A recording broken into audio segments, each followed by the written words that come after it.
Buenas tardes, tengan todas y todos ustedes. Bienvenidos a esta videoconferencia, violencia, criminalidad, criminalización de niñas, niños y adolescentes. Por respeto a quienes se conectaron a las 4 en punto y nuestros ponentes tienen compromisos posteriores, tienen otra videoconferencia, vamos a dar inicio.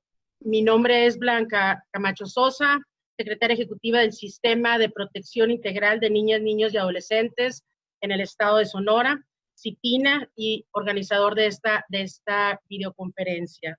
Saludamos cordialmente a honorables profesionistas que se registraron el día de hoy y creo que es un honor para nosotros hacer mención que tenemos registrados a personas de Guatemala, de Chile y de los estados de Chihuahua, Hidalgo, Guanajuato, Oaxaca, Estado de México, Ciudad de México, Michoacán, Chiapas, Tlaxcala, Quintana Roo, Baja California, Querétaro, Veracruz y el estado de Sonora. También tenemos registrados universidades como Universidad Vizcaya, ULSA, Unison, Iberoamericana, Virtual de Guanajuato, Instituto Politécnico Nacional, Universidad Autónoma Benito Juárez de Oaxaca, Humanitas, Cobach y Colegio Bicultural Terraventura. Y por CIPINA se encuentra la secretaria ejecutiva de Quintana Roo, Norma Gabriela Salazar Rivera, CIPINA Cozumel, Víctor Hugo Venegas Molina y el equipo de CIPINA Sonora. Por otro lado, tenemos dependencias registradas como Fiscalía General de Justicia en el estado de Sonora, Supremo Tribunal de Justicia en Sonora, Poder Judicial, Comisión Estatal de Derechos Humanos, Secretaría de Educación y Cultura, Fiscalía General de Justicia del Estado de México, Procuraduría de Protección, Secretaría de Salud y Salud Mental, Secretaría de Seguridad Pública, ITAMA, Defensoría Penal, Defensoría Pública, Juzgado Segundo Familiar, abogados privados, ministerios públicos federales, estatales, Policía Estatal, psicólogos forenses. Y se encuentra entre nosotros una gran amiga, la vicefiscal de feminicidios y delitos de género en Sonora, la licenciada Magdalena Sousa Sorovilla. Muchas gracias. Y doctor Juan Manuel Tompayán, director general de Salud Mental y Adicciones en el estado de Sonora, para reclutarlos e ingresarlos en la delincuencia organizada, cada vez con mayor medida, lo que inmediatamente trunca su sano desarrollo físico, psicológico y emocional, vulnerando así sus derechos, además de quebrantar sus proyectos de vida personales, familiares, sociales y profesionales. Es por ello la necesidad de visibilizar este fenómeno social que impacta gravemente en nuestra juventud día a día mediante la información, la capacitación, sensibilización, pero sobre todo la especialización que favorezcan medidas de acción completamente preventivas y de intervención para disminuir este problema, donde estamos obligados nosotros, a quien nos interese este tema, como servidores públicos, a luchar por los derechos de la infancia y la adolescencia y sobre todo darles una infancia completamente feliz. Las personas adolescentes conservan íntegros todos sus derechos cuando presentan conflictos con la sociedad y la ley, y esto nos obliga a informarnos, a capacitarnos y a sensibilizarnos ante los fenómenos de esta violencia que estamos viviendo, sobre todo con la criminalidad y la criminalización ante este sector de la población que se encuentra en pleno desarrollo y búsqueda de su identidad. Es sumamente indispensable que comprendamos que dichos problemas desde un contexto psicosocial, como va a ser planteado el día de hoy, para poder trabajar mejor en el respeto a sus derechos humanos. El entender a las niñas, niños y adolescentes en conflicto con la ley como víctimas de violencia antes de ser agresores y delincuentes nos permite identificar y actuar con mayor visión y conciencia social, sobre todo, la ayuda que requieren para su sana adaptación en el entorno, pero sobre todo poner atención en la forma en la que se dan los procesos cuando las y los adolescentes caen en conflictos con la ley penal desde la acusación, la detención, la investigación, evaluación, juicios, sentencias y sistema de reinserción. Los expertos el día de hoy nos hablarán de cómo se originan los fenómenos de la violencia, la criminalidad y la criminalización hacia personas adolescentes. Sobre todo, lo que nos permita comprender desde un contexto más amplio, al tiempo que nos invite a todos a reflexionar sobre lo que tenemos que mejorar como sociedad y como familias y como Estado. Iniciemos por escuchar a los ponentes e informarnos sobre todo estos muy importantes y a la vez graves problemas que enfrentamos en la actualidad, siempre con el objetivo de velar por el interés superior de la niñez y buscando el sano integral desarrollo del sector más valioso de la humanidad, de nuestras niñas, niños y adolescentes. A continuación, daré lectura al currículum del doctor Aurelio Coronado Mares, licenciado en Psicología y maestría en Ciencias Forenses por la Universidad Autónoma de Aguascalientes y doctor en Psicología por la Universidad de Baja California. Cuenta con una certificación en perfilación criminal por parte de la Academia de Perfiles de Comportamiento y la Asociación Internacional de Criminólogos Forenses por parte de la CEPEC como instructor para la implementación del sistema acusatorio. Autor de los libros Falsas Alegaciones y Protocolos de Investigación Criminal, y ha publicado sobre investigación de feminicidios, autopsia psicológica, prevención social de la violencia y psicología forense con perspectiva de derechos humanos, protocolos de investigación forense con perspectiva de género e investigación forense de tortura. Ha escrito sobre prevención social de la violencia, tiene experiencia en el diseño y aplicación de programas psicosociales sobre violencia, adicciones y construcción de la ciudadanía. Es miembro fundador del Consejo Certificador en Psicología Forense, testigo experto en casos de crímenes de Estado, feminicidio y violencia sexual. Participa en actividades de difusión científica a través del sistema de Casas de la Cultura Jurídica de la Suprema Corte de Justicia de la Nación en México. Ha participado en actividades de asesoría y capacitación con organizaciones internacionales como la Organización de Naciones Unidas y la Agencia de los Estados Unidos para el Desarrollo Internacional y la Agencia de Cooperación Alemana. Su trabajo comprende en Latinoamérica y Estados Unidos de Norteamérica. A continuación, daré lectura al currículum del doctor Ben Turbein, licenciado en Historia y licenciado en Psicología por la Universidad Estatal de Portland, con un máster en Ciencias Forenses por la Universidad de New Haven y actualmente es doctor en Criminología por la Universidad de Bonn en Australia. Miembro fundador y miembro de la Junta de la Sección Forense de la Asociación Internacional de Criminólogos Forenses y Academia de Perfiles de Comportamiento.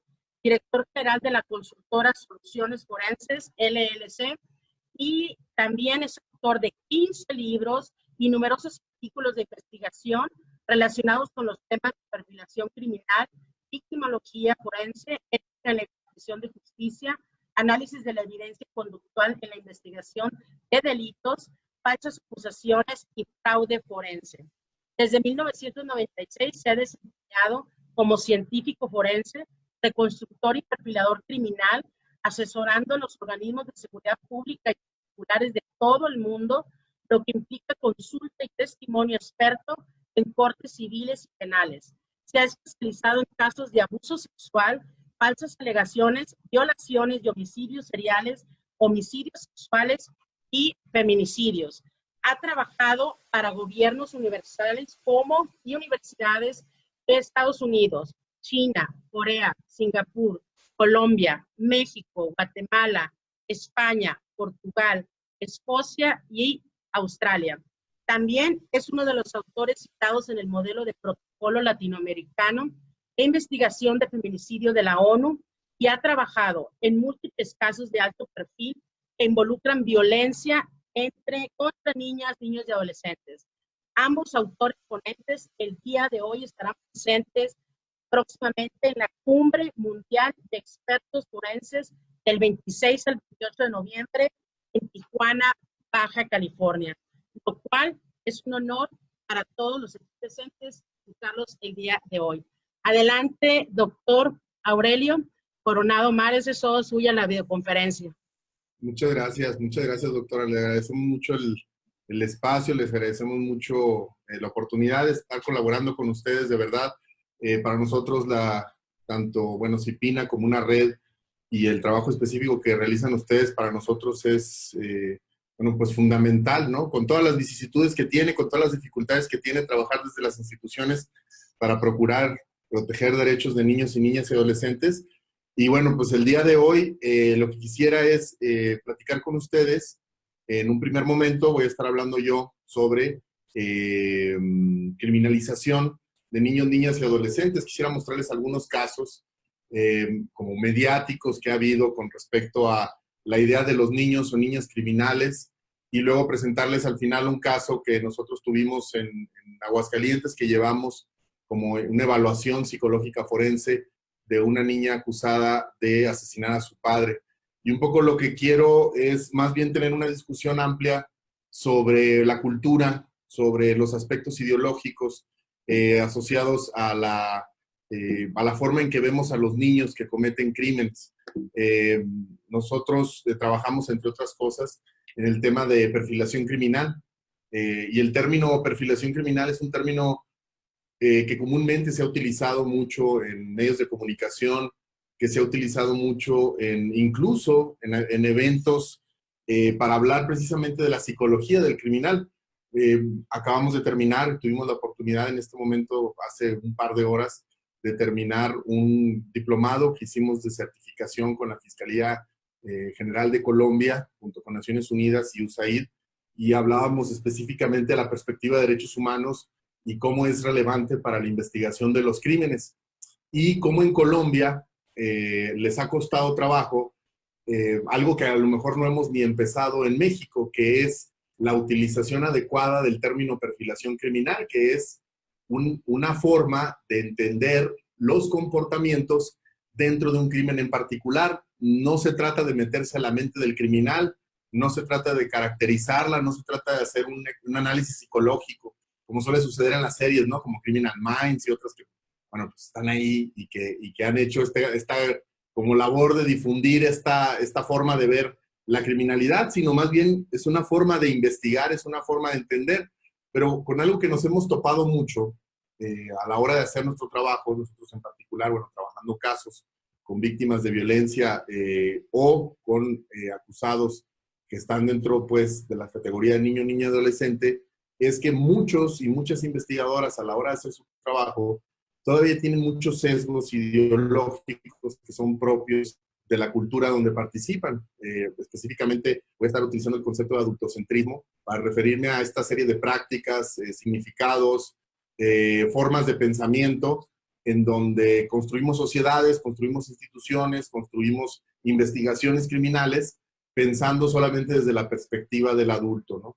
Y entonces, algo que es muy común es, por ejemplo, ver cómo a la hora de que tratamos temas tan sensibles como es lo que sucedió recientemente en los tiroteos escolares, uno que sucedió apenas el año pasado y otro que sucedió hace algunos años, la forma en que los medios masivos de comunicación hablan de estos eventos, pues casi siempre está asociado a esto que hemos hablado mucho el doctor y yo, que son las medidas teatrales de seguridad. Y a mí me sirve mucho este ejemplo para hablar de varios problemas que tenemos y que se asocian no solamente con la violencia de niños, niñas y adolescentes, sino la forma en la que se hace difusión de conocimiento, de difusión científica, sobre todo de los elementos asociados a la criminalidad. No sé si ustedes recuerdan este caso en donde de manera inmediata, al día siguiente se empezaron a hablar de dos cosas y dos cosas únicamente, ¿no? Una primero, que fue el operativo Mochila, esta idea de que una forma de resolver un caso como este, que es un caso, bueno, como varios que existen no solamente en México y en el mundo, de un niño que entra a una escuela y que le dispara a sus compañeros y a su maestra. De inmediato, el otro día se hablaron solamente, les decía yo, de dos cosas. Una es, revisemos las mochilas, revisemos pues los maletines a nuestros niños para ver si traen armas, para ver si traen algo peligroso. Y la otra cosa es la influencia de los videojuegos en la violencia que pudo haber cometido este niño, ¿no? Dos tópicos que se han utilizado políticamente desde hace años, desde hace décadas, o sea, incluso, bueno, incluso antes de los videojuegos, pues se había culpado a la música El otro día vi un documental sobre, es algo que me tocó vivir, no sé si ustedes se acuerdan, pero en los años 80, bueno, probablemente muy pocos de ustedes se acuerdan, pero decían que en los discos de rock, si los echabas al revés, se oían cuestiones satánicas y que la juventud y los niños estaban siendo influidas por estos mensajes satánicos de Kiss, de Alice in Chains, de grupos pues de la época, que solamente quienes lo viven lo entenderán. Y entonces la idea era que hubo realmente una discusión en el Senado de Estados Unidos con respecto a qué íbamos a hacer para poder controlar la influencia que tenía la música popular en las mentes de nuestros niños, porque estaban siendo más violentos y se estaban suicidando más. Cuando llegan los videojuegos en los años 80 fue lo mismo, se empezó a decir, bueno, es que los videojuegos seguramente están haciendo, es decir, todo menos lo que claramente son los problemas, ¿no? Que tienen que ver con los derechos que tienen niños y niñas, por ejemplo, a vivir una vida libre de violencia, por ejemplo, a jugar, a tener espacios donde puedan desarrollarse, a incluirse en tomas, en decisiones con respecto a políticas públicas que les afectan, pues a tener una representatividad, a que la ciudad donde viven y los espacios donde conviven también esté diseñado para ellos. Todo se habló, de verdad, les recomiendo mucho que quienes no hayan vivido eso, véanlo, pueden buscarlo por ahí, documental, mensajes satánicos en los discos, y era todo un tema, ¿no? También en aquella época se decía que los pitufos eran satánicos, y bueno, lo que les quiero decir que lo que estamos viviendo actualmente, estas ideas son básicamente las mismas, pero vestidas de diferente manera. En aquel momento se hizo una crítica, o se habló de que el gobernador había actuado de mala manera al mencionar la mochila y al mencionar los videojuegos. Y todo el mundo tiene como esta idea, es que qué tonto que dijo eso. Bueno, les quiero decir algo, esto no es por ignorancia, esto se llama manejo de medios. Es en la era de la posverdad, donde estamos nosotros vivimos en redes sociales en donde todos los temas se convierten en dicotomías. O estás a favor o estás en contra. Y entonces lo que se hace es controlar el ciclo noticioso. ¿Qué es el ciclo noticioso? Bueno, pues la primera nota que va a salir y la segunda nota y las notas de seguimiento de un elemento tan importante como fue este tiroteo. Porque claro que un tiroteo en una escuela despierta la pasión de todo mundo, como sucedió también, recuerden, ¿se acuerdan ustedes ese caso de unos niños que jugando al narcotráfico asesinaron a otro niño? Y bueno, como otros, porque sabemos que todo mundo se apasiona, se siente lastimado, obviamente, cuando hay víctimas de esta edad, y siente que la sociedad se está derrumbando cuando hay niños y niñas que cometen crímenes. Y salen los mismos tópicos. A todo mundo se culpa, videojuegos, falta de supervisión por parte de los mochilas, los padres de familia, el satanismo, pero no se culpa o no se entiende que estaría muy bueno que hubiera políticas públicas que tuvieran que ver con la protección, la procuración de los derechos de niños y niñas. Toda la evidencia científica nos dice, por ejemplo, en este caso particular, que los videojuegos, aunque sí en situaciones experimentales pueden generar reacciones emocionales que se podrían relacionar como agresiones, pues para empezar, hay videojuegos que son para adultos, hay videojuegos que son para niños. Que los niños estén jugando videojuegos para adultos es un problema que es un problema aparte, pues, no tiene que ver como con la influencia que puedan tener estos. Pero sí, de lo que sí hay mucha evidencia es de que pues no necesariamente esto lleva a la violencia, que los tiroteos escolares no están relacionados necesariamente con la cultura popular, y, segundo, muy importante, que operativos como el operativo Mochila son teatrales, sirven para generar teatro. ¿Y a qué nos referimos como, bueno, como estas medidas teatrales? Bueno, pues son medidas que describe un colega de nosotros escribimos un capítulo para un libro el año pasado que se llamaba Perfilación Racial, hablábamos del problema de perfilación racial, que nos referíamos a los operativos policiales que detenían particularmente a personas por cuestiones asociadas a su origen étnico o al color de su piel, que es un asunto bastante común en pues la frontera, que también es un problema que les va a hablar el doctor Brent, que va a hablar sobre estos centros de detención migratorios que están afectando, que están criminalizando la migración. Y bueno, particularmente tendríamos que decir que este concepto de seguridad teatral se refiere a ciertas medidas que son públicamente bien aceptadas y que generan una idea de que se está haciendo algo, pero que su efectividad o es mínima o es nula. Revisar las mochilas a los niños tiene una efectividad muy baja.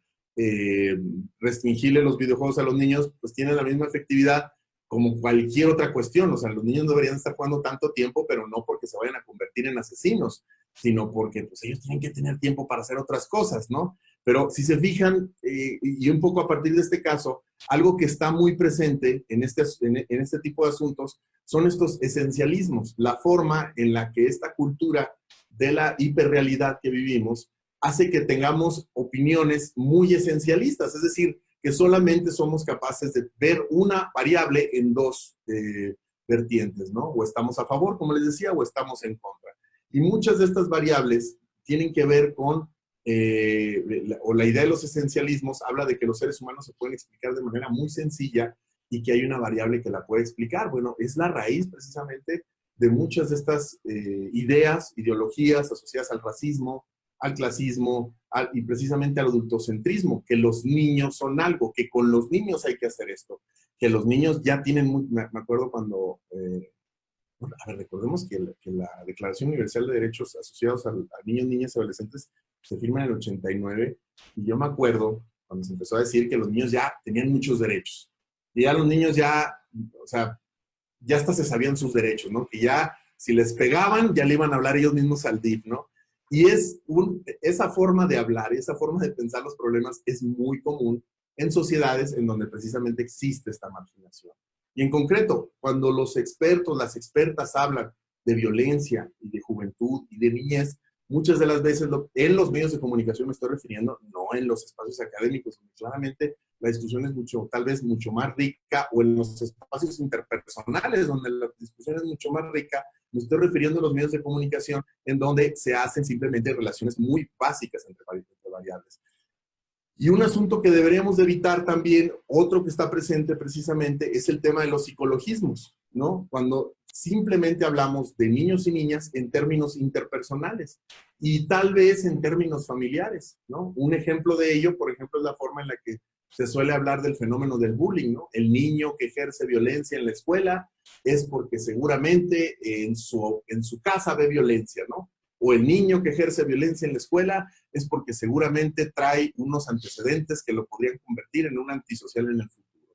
Recientemente estuve en un congreso de criminología y espacios escolares, y algo que discutía yo con otros ponentes, porque ellos proponían que era muy importante tener criminólogos en las escuelas, y yo les decía que yo no veía la necesidad de criminólogos en las escuelas. Y bueno, lo llevaba un poco más lejos y decía que ni siquiera veía una necesidad inmediata de tener psicólogos en las escuelas. Les decía yo que la idea de tener psicólogos en las escuelas, si no se hace desde una psicología social, desde una psicología de derechos humanos, desde una psicología del desarrollo, si se hace desde una psicología clínica, pues tal vez no es la mejor herramienta para entrar a las escuelas. Y les decía a los criminólogos, la idea de que ustedes van a detectar o prevenir violencia en las escuelas, pues es en esencia profundamente errada. En las escuelas estamos en México, es más, estamos en Latinoamérica, es más, estamos en el mundo. En las escuelas no se encuentran los criminales del mañana, en las escuelas se encuentran, en muchos de los casos, las víctimas de hoy en día. Las víctimas por cuestiones de que no tienen acceso, por ejemplo, a una alimentación adecuada, o porque hablan, su lengua natal no es el español, por ejemplo, y entonces cuando se enfrentan a la escuela, se enfrentan a una serie de exigencias que van borrando su identidad y su cultura. Y ese es otro tipo de violencia muy importante que no se habla necesariamente cuando se habla de niños o niñas. Pero esta idea, pues, de que hay como ciertos factores que van a hacer que un niño o que una niña en el futuro se pueda convertir en un criminal, son ideas que son muy populares y que nos ayudan a sentirnos más tranquilos en una sociedad como la nuestra, que como les digo y les repito, es profundamente adultocentrista. Cada uno de nosotros, si ve a un niño portándose mal, nos sentimos con derecho a regañarlo. Nos metemos en la música que escuchan los adolescentes, por ejemplo. Gente adulta como nosotros decimos, ¡ay, qué música tan fea! El TikTok, no hombre, qué mal está el TikTok, ¿no? Como si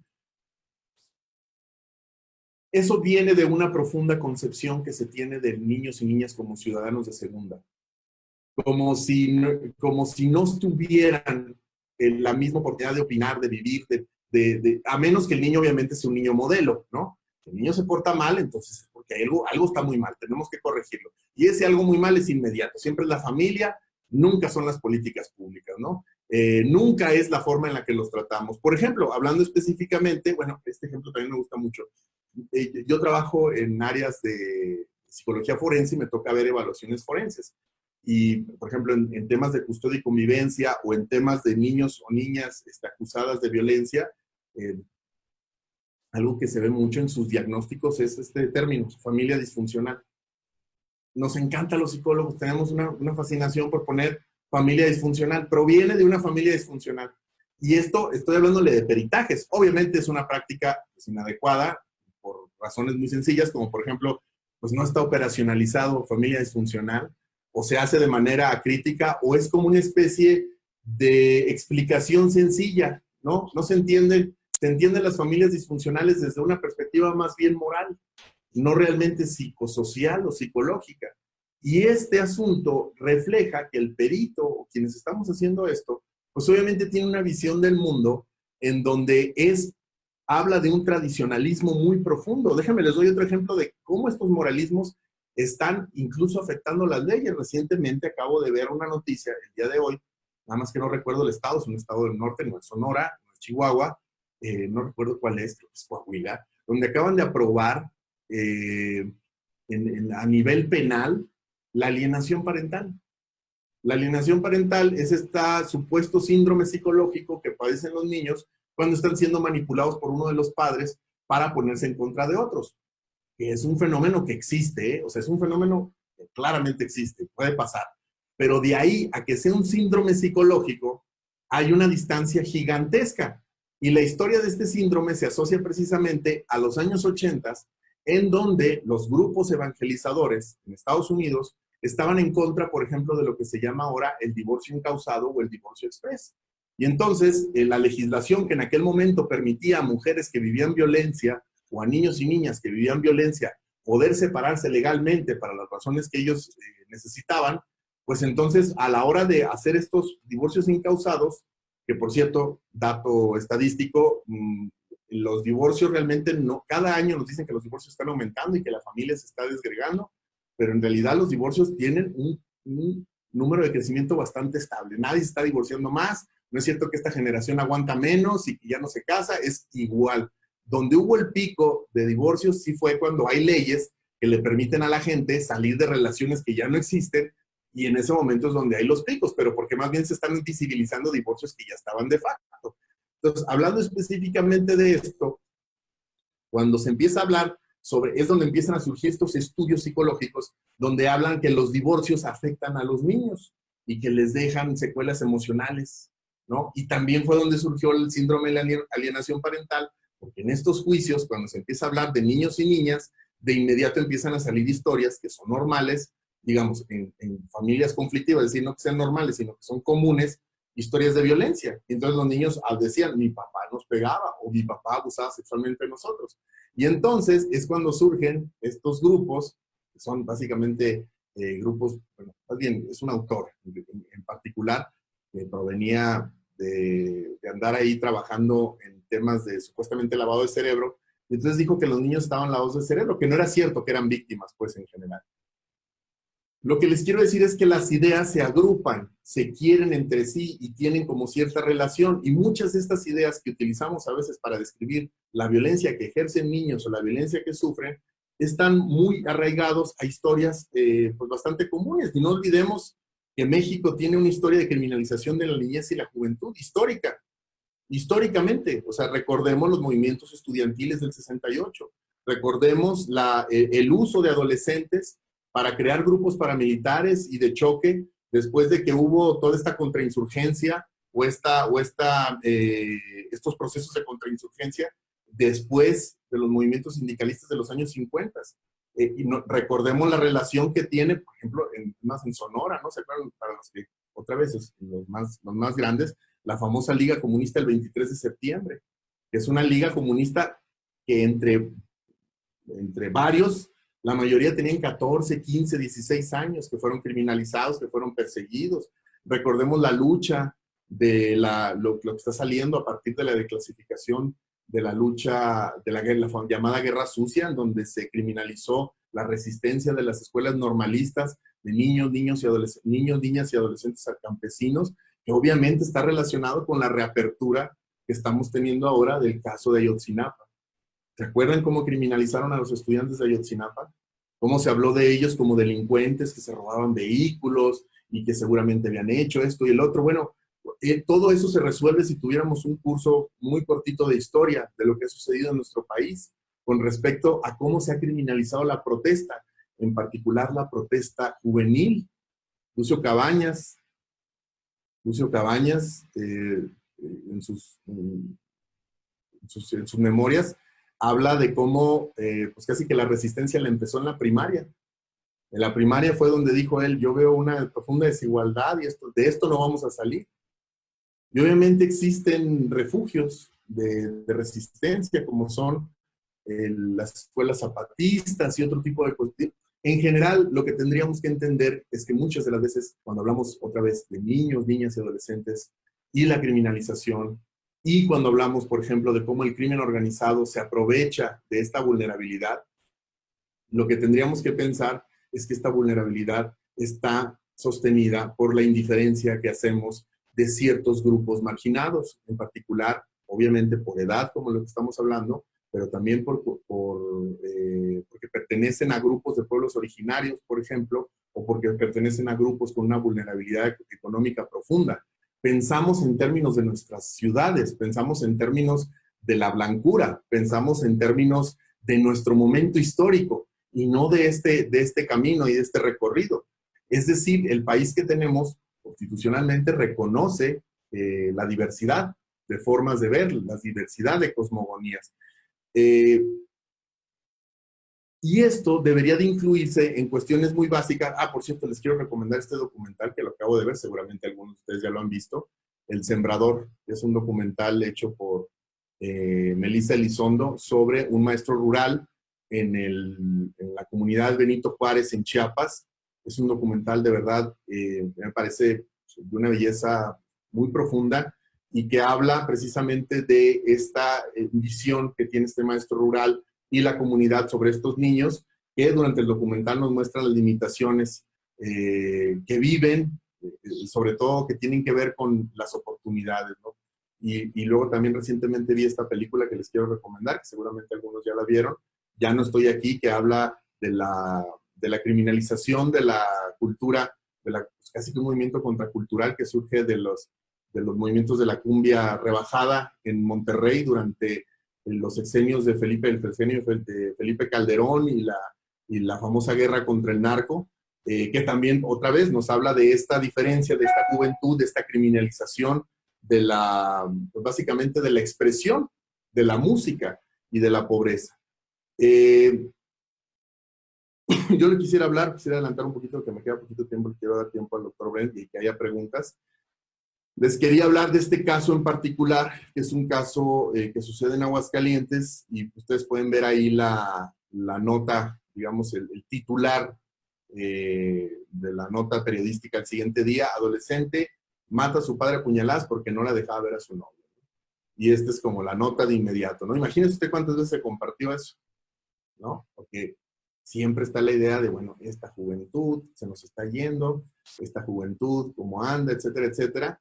Y este es un caso que yo llevé en lo particular y que a mí me enseñó mucho precisamente a ver los problemas desde perspectivas distintas a la clínica, desde perspectivas distintas al ver, en este caso, una niña, un adolescente de 15 años, desde diferentes dimensiones. Este es un caso que nosotros presentamos en juicio, en donde lo que pudimos demostrar es que esta niña no solamente había sido abandonada por las instituciones, porque, por ejemplo, nosotros cuando revisamos su historia, lo que encontramos es que era un adolescente, bueno, una niña, que muere su madre, su padre dice que no se puede hacer cargo de ella, la lleva, se institucionaliza, queda en una casa hogar, y cuando cumple cierta edad, 11 o 12 años, va por ella, le dice, ya tienes edad suficiente para trabajar, la explota laboralmente durante años, él trabaja como prepenador, la niña empieza a llegar a la adolescencia, empieza a tener una relación de noviazgo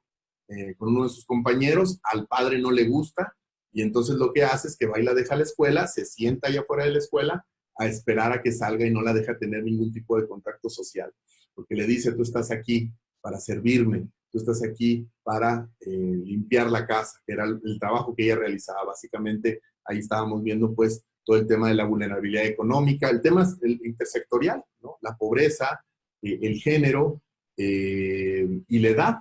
Y entonces, antes de asesinar a su padre, esta niña estuvo 3 días amarrada a la cama para que por si ella quería escapar, él pudiera escuchar.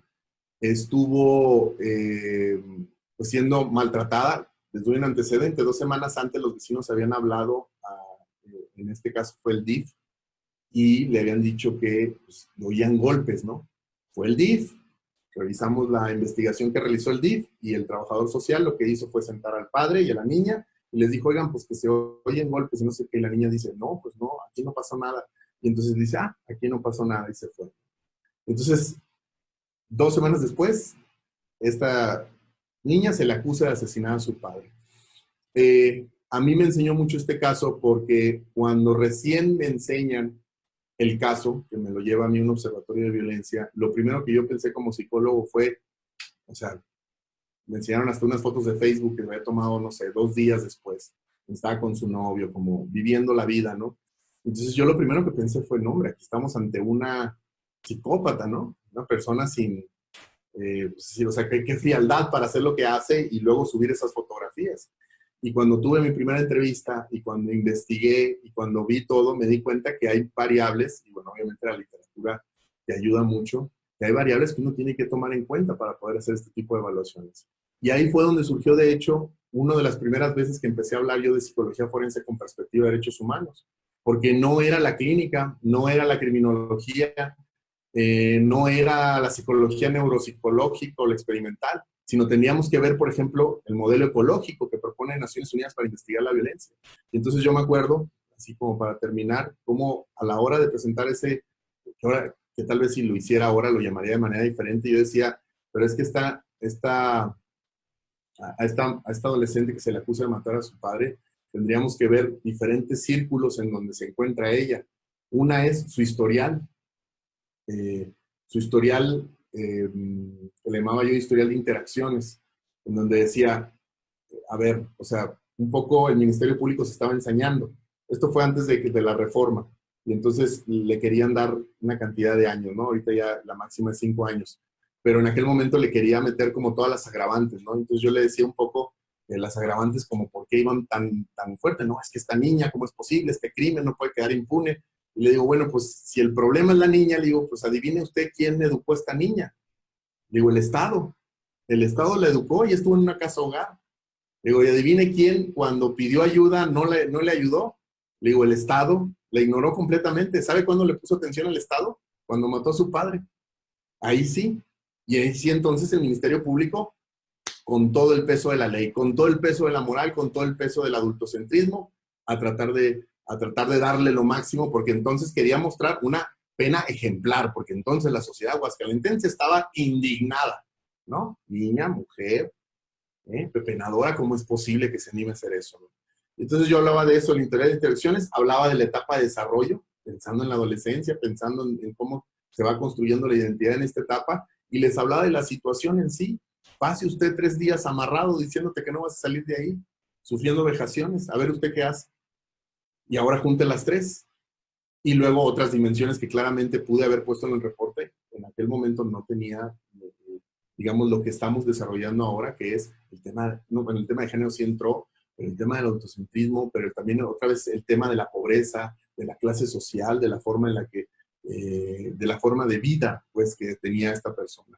Y a mí me sirvió muchísimo, digamos, este caso.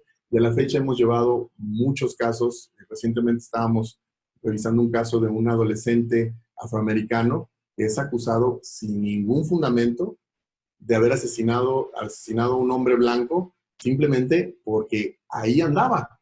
Él, no hay huellas, no hay nada, pero la persona, esta persona, y es un poco otra vez la mirada que quiero compartirles, es adolescente, es afroamericano y tiene una discapacidad psicosocial. Tiene ahí un tema ahí como esquizotípico, una cuestión así. Entonces, estos tres los hacen de hecho vulnerables para ser capturados por la policía, para ser acusados de cosas que probablemente no hicieron. Finalmente ese es el tema. Tenemos que empezar a superar estas perspectivas a la hora de hacer nuestro trabajo. A lo mejor a la hora de hacer academia, los académicos y las académicas lo han hecho bien, pero a la hora de hacer psicología forense, pero a la hora de hacer investigación criminal, pero a la hora muchas de las veces de generar políticas públicas de seguridad, lo que ha sucedido, por ejemplo, en México, la militarización de la policía municipal, en donde recientemente me tocó ver una vez más policías municipales deteniendo adolescentes y esposándolos a las patrullas y dándoles vueltas por la ciudad. Los policías municipales no tendrían que detener prácticamente a nadie. No es policía ministerial, no es policía estatal, es policía de contacto. Pero por intereses políticos, las presidencias municipales tratan de parecer gobernadores y como desde hace 30, 40 años lo que se nos promete es seguridad, pues entonces militarizan las policías municipales. Y en lugar de que sean policías comunitarias, se vuelven policías que detienen. Finalmente los quiero dejar con esta idea, que creo que es importante. En la Ley para la Prevención Social de la Violencia y la Delincuencia con Participación Ciudadana, existen una serie de formas en las que se puede prevenir, dice programas o perspectivas en las que se puede prevenir la violencia. Yo he trabajado en el tema de prevención social de la violencia y trabajé mucho tiempo en ello y algo que rápidamente aprendes es que si tú quieres fortalecer los medios de prevención de la violencia, los niños y los adolescentes no son el problema, son la solución, ¿no? Existe esta idea de que la adolescencia está perdida y que son los que más generan problemas, y no, es totalmente lo contrario, son la parte de la población más sana que tenemos.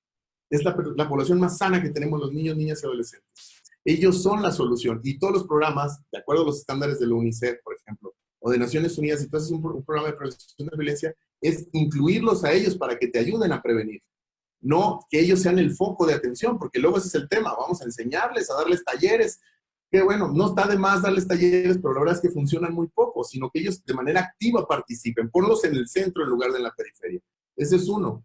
Y una segunda que era muy importante, en nuestra ley se encuentran diferentes formas de prevenir la violencia, la psicosocial, la comunitaria, la cultural, y luego hay una que le llaman situacional. Las otras tres son muy sencillas, ¿no? Tienen que ver más bien con psicología comunitaria, tienen que ver con la creación de espacios, de dignificación de espacios, etcétera, etcétera. Pero la situacional es aquella que proviene de estas lógicas de la ventana rota, de la cero tolerancia. La ventana rota es la idea de que si uno no deja la suficiente iluminación en algún lugar, pues los ladrones se aprovechan y roban, ¿no? Lo cual está probado, es cierto. Pero el problema es que es la única que se nos ocurre en nuestros países. Y entonces lo que hace es que como medida colateral, lo que acabas haciendo es criminalizando ciertos sectores. ¿Por qué? Porque dices, a ver, ¿dónde es donde más se dan delitos? Que no es dónde es donde más se reportan, sino o sea, la idea es, vamos a reforzar la seguridad en estos entornos. Y un poco quiero decirles eso. Para que se dé un crimen tiene que haber tres elementos: víctimas vulnerables, agresores motivados y falta de guardián, es decir, falta de protección. Y entonces, a través de esta teoría, lo que se quiere hacer es reforzar la cantidad de guardianes, la cantidad de seguridad. El problema es que si no capacitamos bien a nuestras policías, el problema es que si no reestructuramos nuestra seguridad para que sea ciudadana, cuando llevamos más seguridad, lo que estamos llevando son más agresores, más detenciones arbitrarias, porque nuestros policías, al igual que nosotros, son adultocentristas. Entonces, ese es parte de un problema que tiene que ver con muchas cuestiones que tienen que ver con en dónde ponemos los recursos, en dónde procuramos los derechos humanos y cómo hacemos nuestro trabajo técnico a la hora de investigar la violencia que ejercen niños, niñas y adolescentes. Y bueno, en general, esto es lo que les quiero compartir sobre lo que hay como preguntas. Usted me indica, doctora, si ahorita puedo leer. No, ¿hay preguntas? No, más bien hay como, creo que hay algunas preguntas. ¿Las respondo o al final? Usted dígame. Como usted guste, doctor. Usted Pues de una vez, diga. ¿no? Sí. Ok, dice Lisa, habla sobre las mochilas. Puede tener efecto inmediato si no alcanzan a tirar o esconder lo que llevan, pero no es preventivo de ninguna manera. Yo lo que les decía acá, cuando empezaron a pensar con el operativo mochila, decía, bueno, ¿cómo se echan la pinta? ¿No? Cuando te echas la pinta a la escuela, ¿cómo hacías? Aventabas la escuela por arriba de la reja y te vas, ¿no? Es muy fácil aventar. Las escuelas las avientas por las ventanas, no pasa nada, pues realmente no sirve para mucho. Dice Lisette, esta conferencia me está haciendo tener pensamientos contradictorios. Estoy haciendo algo bien, Lisette. Se dedicó a violentarlo al grado de mi hijo, mordió un jabón en barra, comí un trozo de jabón, fui a la CEP, a la fiscalía, no me quisieron ayudar, de hecho sigue la demanda por cuestiones de COVID, pero no creo que me ayude. Justo un tema, la violencia en las escuelas, y creo que ese es un tema que un poco toqué, el tema del bullying. La mayoría del bullying se quiere atribuir a las familias, y que aunque en las familias hay todo un asunto de violencia, evidentemente, también hay que repensar nuestras escuelas. No es algo nuevo. Desde los años 80, por ejemplo, en la India se están reestructurando las escuelas para que sean espacios en donde sea menos difícil que haya, sea más fácil, perdón, que haya espacios de convivencia y para la paz. Realmente no se está trabajando la prevención. Bueno. Y el tema de la justicia restaurativa, la reparación de daño, efectivamente, que ese es un tema que a mí me parece central. Y qué bueno que lo tocas y con eso quisiera cerrar. Las sentencias, bueno, las resoluciones judiciales que haya alrededor de un niño, una niña, un adolescente que ha cometido un acto violento, lo que ustedes quieran, asesinato o lo que ustedes quieran, debe de tener ese elemento transformador. Eso es muy importante. Las y los jueces que hacen sentencias, por ejemplo, esta niña que el caso que les acabo de platicar, la juez debería de entender, y lo hacen algunos jueces, que la sentencia debe decir, no es una sentencia de criminalización, no es una sentencia de una condena, perdón, sino existen estos elementos que se están desatendiendo por estas instituciones. Y parte de la sentencia debe de ser girar esta sentencia a diferentes instituciones y decirles, oigan, necesitamos, por ejemplo, que los niños y niñas que emigran del sur al norte, reciban custodia, mientras estén aquí, son nuestros ciudadanos y que participen de manera activa, por ejemplo, en nuestras ciudades, porque se les criminaliza, porque se les estigmatiza. Ese es un resultado de una sentencia de un caso. Así debe ser. Esos son los derechos de niños y niñas. Lo ideal sería entonces crear talleres preventivos para las posibles víctimas, reduzcan sus factores de riesgo. No, Cris. No debemos de enseñarle a los niños y niñas debemos de enseñarles, sí, cómo prevenir riesgos, pero hay muchos mitos al respecto. Por ejemplo, si le enseñamos sobre sexualidad, niños y niñas van a prevenir abuso sexual, la respuesta es no. No previenen abuso sexual, pero sí aumenta la posibilidad de que no que denuncien, sino que lo hablen con sus padres, por ejemplo, y esto aumenta la denuncia. Sí tenemos que darle información a niños y niñas, pero nos tenemos que encargar de los factores que los hacen vulnerables y de los agresores. Hasta la fecha nos hemos enfatizado en el tema de darles herramientas a las víctimas, vecinos vigilantes, mejor iluminación, silbatos para las mujeres, todo menos resolver el problema. Bueno, les agradezco mucho su tiempo. Si quieren podemos seguir dialogando. Le quiero dar espacio al doctor Brent.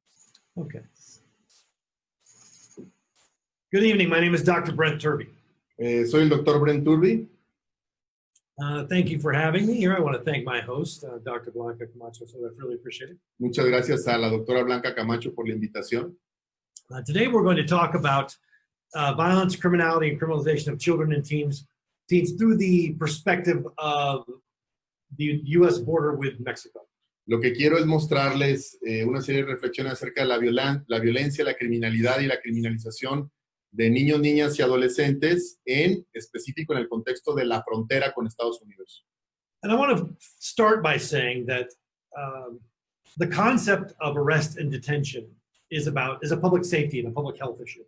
Y cuando hablamos de las detenciones, una detención pues legal, es un asunto que tiene que ver con seguridad, pero que también tiene que ver con salud pública. In the United States, when we take someone into custody, it's because either there's a public health issue, a public safety issue, or the person has committed a crime.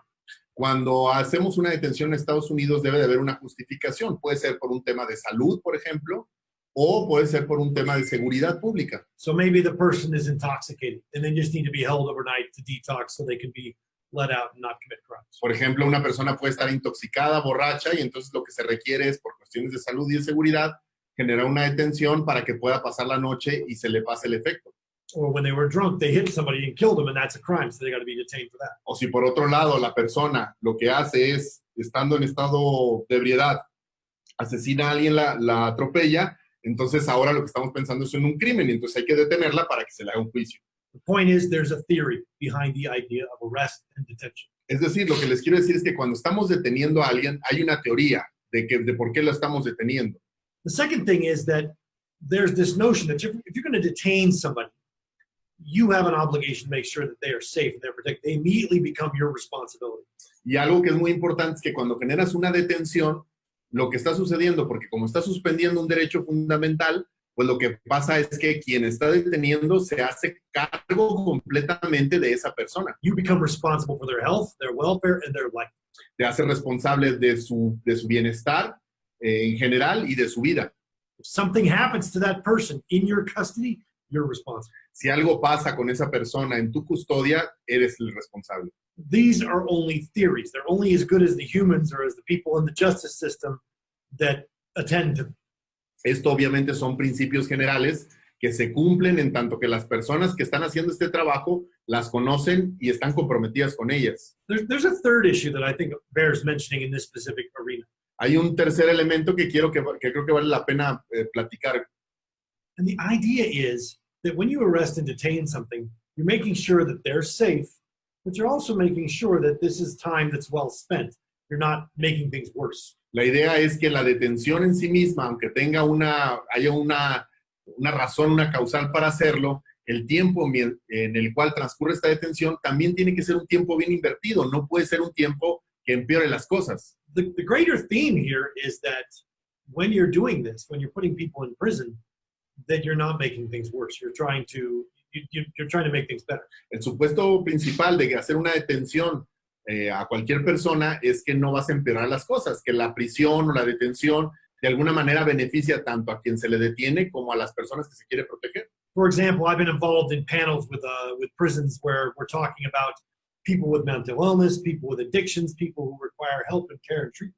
Por ejemplo, he estado en paneles de discusión con personas que se dedican a hacer diferentes tipos de detenciones, por ejemplo, con personas que tienen historial de adicciones o tienen problemas han cometido conductas antisociales. Like, for example, you don't put a psychopath in group therapy with a bunch of alcoholics and child molesters. The psychopath's just going to take over and make everyone miserable. Por ejemplo, el asunto de cómo no vas a poner a todos por ejemplo, en un grupo de tratamiento que se usa en Estados Unidos, a un psicópata, por ejemplo, con abusadores sexuales o con adictos. So the point is, when you incarcerate someone, you're trying to make sure that when they get out, they're better. La idea es, en principio, que este tipo de detenciones son para hacer las cosas para las personas que se les está deteniendo, se les está privando de la libertad, es para que las cosas al final sean mejores, no para que sean peores. The problem is politics. El problema, obviamente, evidentemente, es la política. This agenda has been hijacked by politicians and by angry voters. Estamos hablando, evidentemente, de operadores del sistema en donde han secuestrado esta agenda para poder cumplir con fines que no tienen que ver realmente con los principios por los cuales se hacen detenciones a niños, niñas y adolescentes. There's a segment of people who are angry and who vote. Hay personas en Estados Unidos que están muy enojados y que van y votan. And they believe that going to jail should be about punishment. It should be about cruelty. It should be about misery. It should not be about rehabilitation or making people better. Y que se piensa que las detenciones o la cárcel o cualquier tipo de privación de la libertad debe ser un castigo, debe ser acerca de sufrimiento, de crueldad, porque es la forma en que estas personas van a aprender. The very stupid politicians have sort of bought into this notion, hey, I can get more votes if I just go out there and pretend I'm tough on crime and incarcerate everyone. Y como saben que hay este ánimo, pues políticos aprovechan de ello y se involucran con este discurso y empiezan a hacer discursos de que yo soy duro contra los criminales y entonces genero detenciones porque esto le gusta a la gente. And this seems like it wouldn't be a terrible thing. I mean, maybe this has some merit to it in terms of retribution, but the reality is there's consequences. Esto nos podrá sonar en un principio como algo necesariamente malo, que a lo mejor ser duro contra el crimen pudiera resolver algo, pero la realidad es lo contrario. If you put people into prison and they're going to prison because they feel alienated from society, and you punish them harder, and you don't give them the skills to manage themselves when they come out, they're going to get worse. Llevas a personas a prisión y no les das ningún tipo de habilidad y simplemente los pones en un lugar en donde el resentimiento, el dolor va a ir creciendo, pues no los vas a hacer mejor, sino los vas a tener en una situación peor que la con la que entraron. And in the United States, we're starting this at a much younger and younger age every year. Y en Estados Unidos hay que recordar que no existen, que a los niños y a los adolescentes se les puede juzgar como adultos. Esta edad cada vez está bajando más y este tipo de medidas punitivas están aumentando. The anti-immigrant narrative that our president was elected on has spread like wildfire around the country for a couple of reasons. Esta narrativa antimigrante es una narrativa antimigrante que ha crecido en los últimos años y que ha generado muchísimo daño en mi país. So what we have in the United States is not just detention. Well, what happened is we criminalized immigration, essentially. Lo primero que debemos de entender es que en Estados Unidos se ha empezado a criminalizar immigration, one type of immigration. Well, all types, actually. Almost, well, depending on your skin color. Exacto. Le dice, es que se han criminalizado la migración. Le digo, bueno, un tipo de migración. Y me dice, sí es cierto, depende del color de la piel. The narrative used by my president is essentially that anyone with lighter color skin from European countries or from Asian countries, these are good people. But anyone with browner skin coming from the southern border, these are criminals and rapists.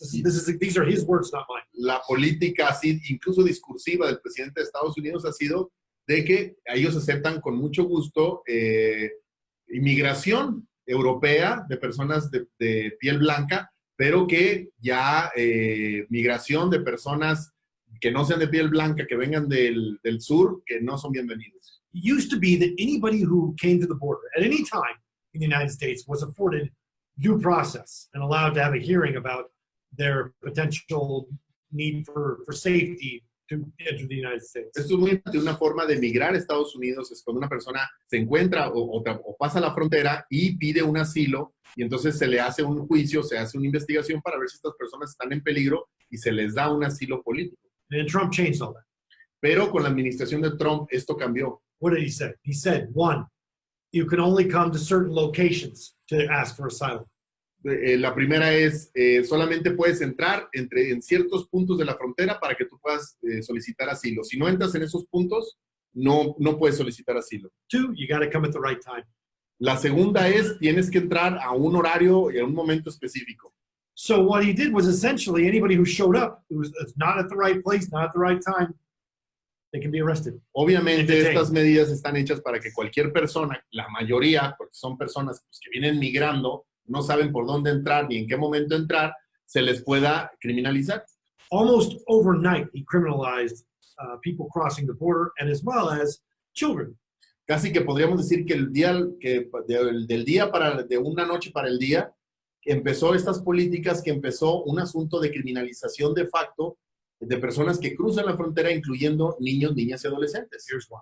¿Por qué? Because in the United States, it is against the law to house children with criminals. Aquí hay un elemento importante. En la ley de Estados Unidos está estrictamente prohibido que niños o niñas se encuentren en el mismo lugar que personas criminales. Not allowed to do it, which means that immediately when somebody crosses the border at the wrong place at the wrong time, now they're a criminal. If they got kids, their kids have to be immediately taken away from them. Lo que les quiero explicar es esta lógica perversa mediante la cual migrantes entran como familias y como no entran en el lugar y en el momento adecuado que se supuestamente hace legal su estancia ahí para pedir asilo, se convierten en criminales y como criminales se les tiene que separar de los niños y entonces es donde empieza a ver esto que estamos viendo, que es la separación de niños y niñas de sus padres. But it's worse than that. Because in the United States, you're not a criminal until you've had your hearing or your trial. Pero recuerden, se supone que en Estados Unidos tú no eres culpable hasta que no estás en un proceso donde por lo menos tienes una audiencia judicial. So you're allowed to detain people and hold them over for a hearing to determine whether or not they're actually committed any crimes. Entonces al final lo que haces es que esta detención supuestamente no es una detención por un delito, sino que es una detención mientras se da esta audiencia en donde se te va a escuchar. The adults go one place, the children go another. Los adultos van a un lugar y los niños van a otro. Used to be, this took about 24, 48 hours. Esto, por lo regular, este proceso tomaba más o menos 24, 48 horas. Here's the problem. Este es el problema. The private companies that run child detention immigration camps, they get paid about between $1,000 and $3,000 a day for the kids that they house. Y este es el problema. Estos centros de detención que se pusieron en diferentes puntos de Estados Unidos para poder dar alojamiento a estos migrantes son de compañías privadas y ellos cobran del presupuesto entre $1,000 y $3,000 por cada persona que mantienen por día en esta situación. Overnight, dozens of these camps popped up all over the United States, run by 2 or 3 different companies. Esto hizo, obviamente, piensen ustedes, toda esta máquina de generar dinero hicieron que compañías privadas empezaron a poner estos centros de detención en diferentes lugares que se pueden ver en este mapa. We privatized the child immigration detention camps. Es decir, se tienen privatizados los centros de detención que incluyen niños y niñas detenidos por migrar. And we criminalized being a child along with someone else who is crossing the border. Y que de facto estamos criminalizando ser un niño o una niña cruzando la frontera con sus padres. So the first experience that a child has coming into the United States from the southern border is that they get separated from their parents and they get put in a camp with a bunch of other teenagers, some of whom are themselves criminals. Y entonces lo que pasa es que en esta separación no solamente se les separa de las personas con las que están, sino que se les ponen detenciones en campos de detención en donde hay adolescentes que algunos sí efectivamente podrían haber cometido actos de violencia en el pasado. Now, there's no way that the U.S. court system would tolerate this. Federal judges scrambled to shut this program down. Obviamente la Suprema Corte de Justicia, a partir de las denuncias que se hacen, intentó destruir esta política pública. I forgot to mention one thing. Those hearings they're supposed to have, they never got them. They basically can detain them indefinitely without having the hearing. Y esta audiencia que decía hace un rato, que es lo que se están esperando mientras están en estos centros de detención, al final nunca llega. Y entonces lo que hacen es que los tienen de manera indefinida. Who benefits from that? Y entonces, ¿por qué se hace eso? ¿Como para qué? ¿Quién gana de tener niños, niñas y adolescentes detenidos como si fueran criminales en estos centros? Every one of these detention centers is about 8,000 kids. 8,000 times 1,000 is $800,000. Haga usted la matemática. Puede haber hasta 8,000 niños detenidos en estos centros y por cada niño, estos centros reciben de $1,000 a $3,000 Per day. por día. And this is for detaining these kids, the private companies. Y esto es por tenerlos simplemente detenidos en por estas compañías privadas que son los que están licitando este tipo de centros de detención. So there's zero incentive to actually move these kids out of these detention facilities. Entonces realmente no hay ningún incentivo de sacar a estos niños de estos centros de detención, por eso dilatan estas audiencias. The next thing is the people who support Trump inside the justice system, they knew the federal judges were going to shut this down. So what did they do? Y entonces otra cosa que es importante entender de este fenómeno es que evidentemente ellos sabían a la hora de generar estos programas y estas políticas que la Suprema Corte iba a echar para atrás todo esto. Entonces, ¿qué hicieron? The day before they were scheduled to release a bunch of the kids reunite them with their families, like 1,500 of them. El día anterior, donde se dio esta resolución de la Corte para que los niños, niñas y adolescentes regresaran con sus padres o con sus acompañantes, one of the guys in charge of the database that tells us where all the kids is, he deleted the database. Una de las personas de esta compañía privada que estaba encargado de la base de datos, que sabía con qué niño iba, con qué adulto, borró las listas, borró las bases de datos. So now we don't know where the kids are. We don't know who has them. We don't even know who's detained. And there's certainly no way to put them back together with the families. Lo que les estoy diciendo es que ahora muchos niños no se tienen la información de con quién vienen y con quién están, precisamente por este borrar la información. So we don't have their names. We can't get them out. We don't even know where they're at. Y entonces no sabemos quién está en qué lugar, no sabemos sus nombres, ni siquiera sabemos cuántos se tienen. Now, what happens inside these camps? Pero a ver, ¿qué pasa dentro de estos campos? The kids are away from their family. That's Primero, están separados de su familia. that has its own level of trauma and injury. Aquí obviamente ya estamos hablando de la angustia y el trauma psicológico por el que están pasando. Some are assaulted, some are robbed of their belongings and possessions, and many of them have reported of being sexually assaulted. Ha habido casos, evidentemente, de que les quitan sus cosas, de que los golpean, y también ha habido casos en que los abusan sexualmente. So essentially, we have a context where they're being criminalized for even crossing the border. Lo que estamos viendo, pues, es que hay un contexto en el cual se criminaliza simplemente por cruzar una frontera. And a lot of the kids are crossing by themselves. It's not just they're going with parents. Some are crossing by themselves or taking their younger siblings in tow. Y hay que recordar que hay un grupo de niños que están cruzando sin acompañante adulto o donde ellos mismos llevan a otros niños. Under the best conditions, they might arrive with severe malnutrition or severe dehydration if they don't actually have some kind of disease or something like that. Y entonces pensemos que estas personas que vienen migrando, estos niños y niñas, a veces vienen, y es muy común, con deshidratación, con problemas nutricionales. When I say that, this is what I want you to hear. Cuando estoy diciendo esto es lo que quiero expresar. When I say someone is sick, I don't mean, ew, they're sick. Cuando estoy diciendo que alguien está enfermo, no estoy diciendo... I don't mean I'm disgusted. I mean, this person needs help. Pues son personas que vienen enfermas, pues, que necesitan ayuda. This is the shift that has to happen. You see somebody who's sick, it isn't a time for you to be disgusted. It's a time for you to help another human being. Cuando una persona está enferma, cuando una persona tiene necesidades, pues rápido se deben de activar mecanismos para ayudarle a esta persona. But instead of doing that in the United States, we put them in a camp that is actually itself full of unsanitary conditions. Y aquí nos va a meter a otro problema más grande. No solamente estamos viendo violaciones de derechos humanos con respecto a la libertad, sino también estamos entrando a un problema de salud, en donde estos centros de detención no tienen las medidas sanitarias mínimas. And I don't mean unsanitary like, oh, it's not clean. I mean like the people are stacked so tightly they can't lay down. Una de ellas, por ejemplo, es el espacio, hay hacinamiento. I mean one bathroom for 50 to 100 people. Un baño para 100, 150 personas. I mean that when you have these much people together and they're not regularly engaging in regular hygiene, there's no clean air to breathe. Sí, pues si hay personas donde no hay medidas de seguridad, de privacidad, donde hay hacinamiento y no hay cuestiones de salud, no hay aire que les permita incluso tener un aire normal, pues, para respirar. And limited access to food and not really good clean water. Y entonces, acceso limitado a la comida, no hay agua corriente adecuada. So even if they arrive healthy, which they usually don't, they're going to get worse in the conditions that we provide. Lo que les quiero decir es que estas personas por lo regular no llegan en las condiciones óptimas de salud y aunque no lleguen en esas condiciones óptimas de salud, ahí va a empeorar todo. So the next thing that happens in these contexts is the disease is going, whatever disease exists, whether it's dysentery or a flu or a cold or anything, it doesn't matter. It's going to spread really fast. Lo que les quiero decir es que cualquier enfermedad que tenga cualquiera de estas personas, disentería o algún tipo de gripa, pues evidentemente se va a propagar por la población en este centro de detención de manera muy, muy rápida. So under these conditions then, what have we done? We've stripped them of all their rights. It's not supposed to, the way the U.S. Constitution is supposed to work is that anyone standing on U.S. soil is afforded the rights of our Constitution. Anyone, doesn't matter if you're a citizen or not.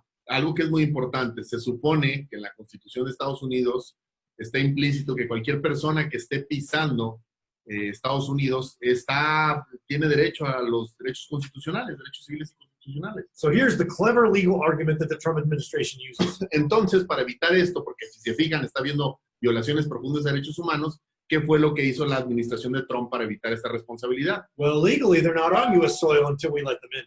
Dice, legalmente no están en suelo norteamericano hasta que no los dejemos entrar. They're in the detention facility. They're in a legal gray zone between Mexico and the United States that exists in the mind of Donald Trump. Esta idea de que estos centros de detención que claramente están en piso o en suelo estadounidense no son realmente suelo estadounidense porque son una especie como de lugar de transición. So what they are basically saying is the Constitution of the United States does not apply. We don't have to give them a lawyer. We don't have to give them health care. We don't have to give them food or water. We'll just cram them in these packed little places and see what happens. Lo que quiere decir es que entonces la indicación que de facto se está tomando es que entonces no se les tiene que dar comida, no se les tiene que dar ningún derecho, no se les tiene que dar representación legal porque no son ciudadanos americanos y no están en suelo americano. And by the way, that's not me talking.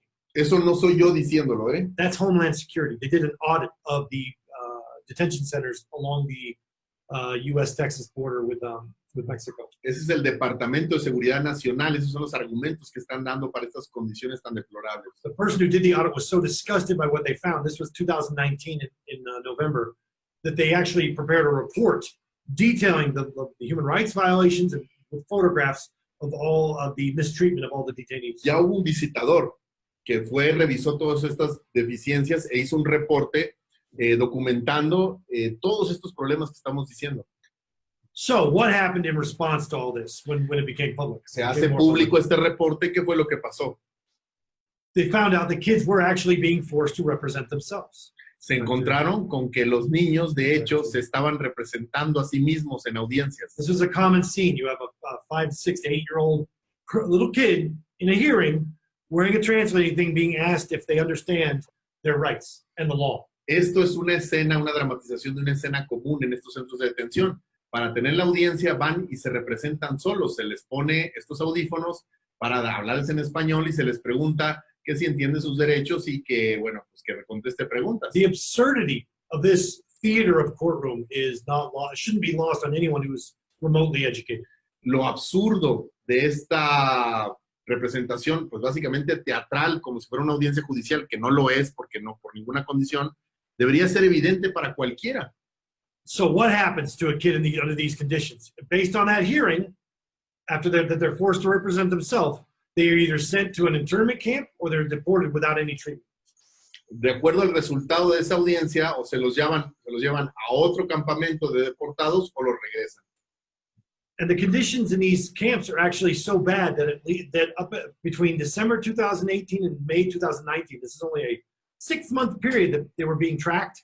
Actually, 5 kids were known to have died in immigration custody in these camps. La situación es tan mala que en un periodo de menos de 6 meses han muerto 6 niños en estas condiciones. And that does not include the children of pregnant women who have died. Y esto no incluye las mujeres embarazadas que perdieron a su bebé. And the problem is that once you have somebody in this context, they become a vulnerable population, no matter what. Y cuando lo que tenemos que entender es que personas que ya son vulnerables por su condición de migrante, etcétera, etcétera, cuando los pones en estas condiciones, pues evidentemente se agrava esta vulnerabilidad. They're vulnerable to rape and sexual assault by other detainees with them or also from the guards.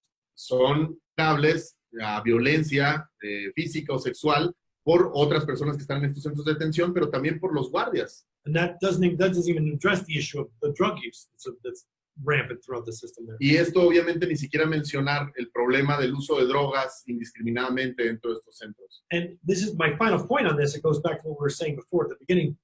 What do you think the mindset is of somebody who gets scooped away from the reality, put into one of these camps by the United States? What's their investment in the U.S.? Imagínese usted cuál es estos niños que entran en esta idea de entrar a Estados Unidos y los ponemos en estas condiciones. ¿Cuál va a ser la mentalidad? ¿Qué es lo que están viviendo? What is the attitude of that person towards the United States or to the U.S. government or to other U.S. citizens? ¿Cuál creen que va a ser la actitud que va a tener esta persona con respecto a la idea de Estados Unidos o ciudadanos estadounidenses? When you treat people this badly, you're going to create animosity.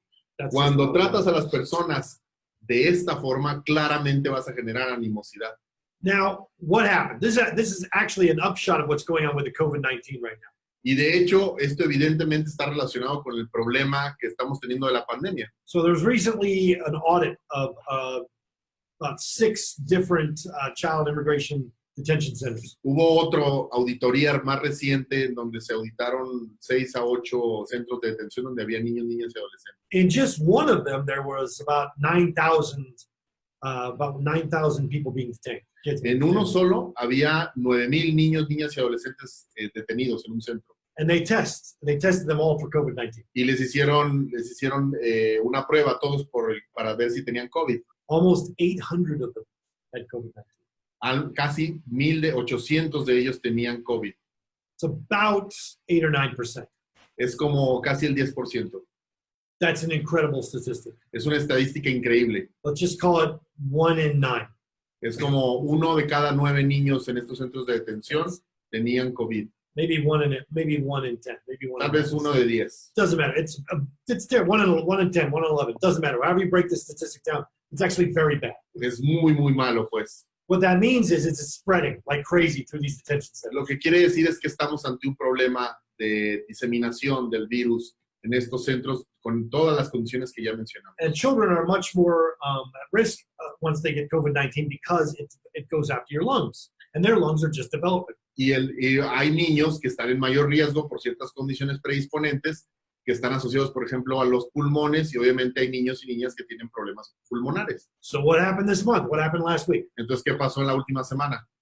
The activist organizations, they got together, they filed a federal lawsuit and said, hey, these places are hotbeds of COVID-19. We need to get those kids out of there. Llegaron unos activistas, hicieron un proceso y denunciaron esto. Dijeron, oigan, estos centros de detención son lugar de contagio, tenemos que cambiarlos de ahí.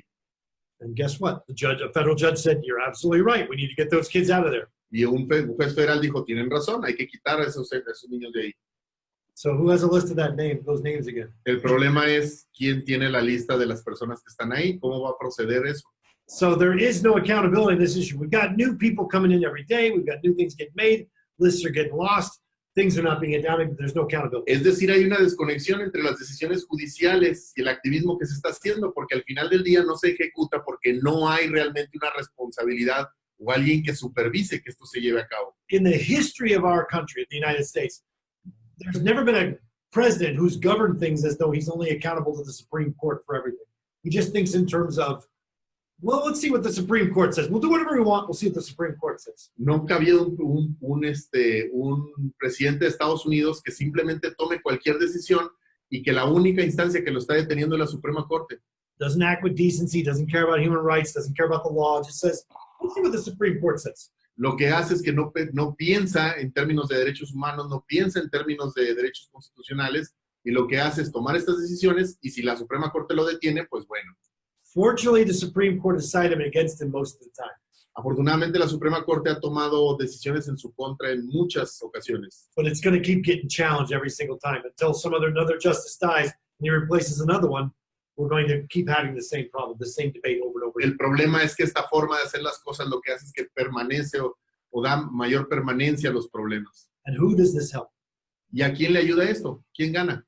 Tight borders make it easier for people to exploit vulnerable populations. Si nosotros generamos políticas de este tipo, de cero tolerancia en las fronteras, lo que está haciendo es que estas poblaciones sean más vulnerables para ser explotadas. And tight borders are a great tool for using it to create leverage in bargaining situations. Y también hace que que genere una especie de terror en un país y se tenga que tener como una medida para negociar con otro país. Tight borders also make it more lucrative to engage in the drug trade. Y también hace que el tráfico de drogas se vuelva más lucrativo. And that's what I think of. When I think of these tight borders, I think of how many teenage kids in Juarez are getting handed machine guns and sports utility vehicles to run around and do things that they can do because they can't be arrested as adults. Cuando esto sucede, evidentemente tiene un efecto de escalada que involucra que va a haber más niños, niñas y adolescentes que se les reclute en el crimen organizado para que utilicen armas porque hay más dinero, y esto implica evidentemente pues también que el sistema de justicia sabe que estos niños, niñas y adolescentes pues los van a detener, los van a sacar pronto. Article after article can be read and researched about the amount of guns that get made in the United States and then distributed into Mexico. Hay mucha investigación, tanto periodística como académica, que deja claro que uno de los grandes problemas es el tráfico de armas de Estados Unidos a México. And then the money comes back across border to the U.S. Y luego ellos bajan armas y el dinero va de regreso a Estados Unidos. But also, what else does Mexico send to the U.S.? Pero ¿qué más México está mandando a Estados Unidos? Remember we talked about the borders being tight? Well, you get the labor. We need the labor. We want the slave labor. We want people in the United States illegally so they can be controlled as a slave population. Y es la verdad. O sea, la verdad es que las personas que viven en muchas ocasiones viven en condición de esclavitud. Pero, es decir, el criminalizar la migración hace que sea más fácil esclavizar a las personas. If people from the southern border are in the United States legally, they will have to be paid a correct wage, and they will have rights, and they will be able to report crimes against them to the police. Si la migración se pudiera legalizar, evidentemente esta población sería menos vulnerable porque se organiza para que haya mejores condiciones de trabajo. And this becomes of greater urgency when the person is a child. Y esto evidentemente es más importante cuando estamos hablando de una persona que es niño, niña, adolescente. And I do not have to explain to you what the value of exploiting a child is in the United States. Y no les quiero decir el problema de todo lo que se puede explotar a un niño o una niña en Estados Unidos. It's not just about sex, it's about money, it's about everything. No solamente hay condiciones relacionadas con el trabajo, sino también explotación sexual. Se puede explotar de muchas maneras. So this narrative of being hard on criminals and having tighter borders, it only helps people who want to criminalize and then exploit other people. Entonces, todas las políticas que tienen que ver con la mano dura, que tienen que ver con militarizar la vida pública, en realidad, al final lo que hace es ayudar a que las condiciones de explotación se aumenten.